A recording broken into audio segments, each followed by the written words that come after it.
31st July, Saint Ignatius Loyola, Priest, Memoria.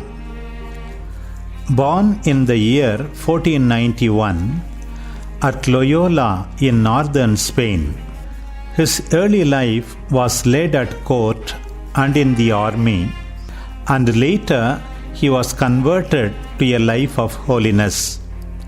He studied theology at Paris and gathered companions around him, and afterwards at Rome he formed the Society of Jesus. He exercised a very fruitful apostolate by his written work and by the formation of his disciples who were outstanding in the reform of the Church. He died at Rome in the year 1556. A reading from the Acts of Saint Ignatius, taken down by Luis Gonzalez. Test the spirits to see if they be of God. Ignatius was very addicted to reading aimless and exaggerated books about the illustrious deeds of the famous, and when he felt well again, he asked for some to pass the time.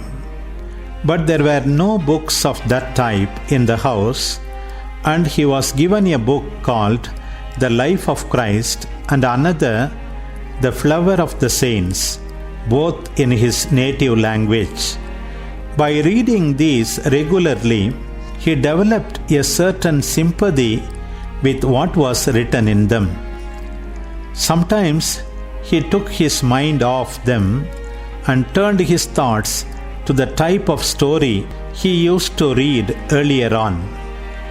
Sometimes, according as it occurred to him, he thought about those idle inclinations and things of that nature, such as he used to think about formerly.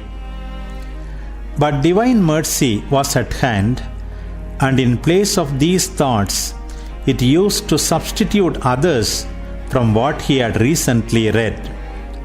For when he had read the lives of Christ, our Lord, and the saints, he would think to himself and ponder, what if I were to do what Blessed Francis did, or what Blessed Dominic did?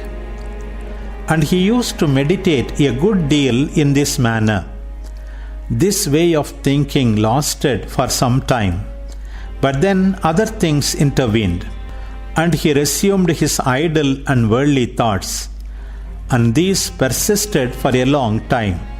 He was involved in that succession of changes of mind for a considerable time.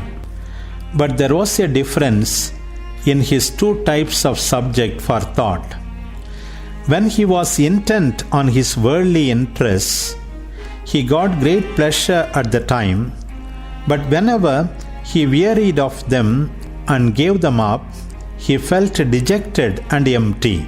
On the other hand, when he thought about the austerities which he found that holy men practiced, not only did he find joy in the account of them, but when he stopped thinking of them, his joy remained unabated.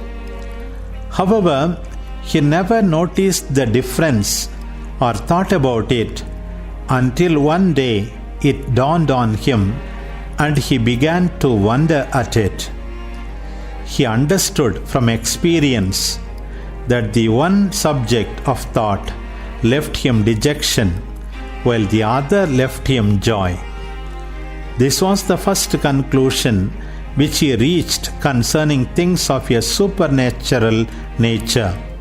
Afterwards, however, when he had undertaken spiritual exercises, this experience was the starting point for teaching his followers the discernment of spirits.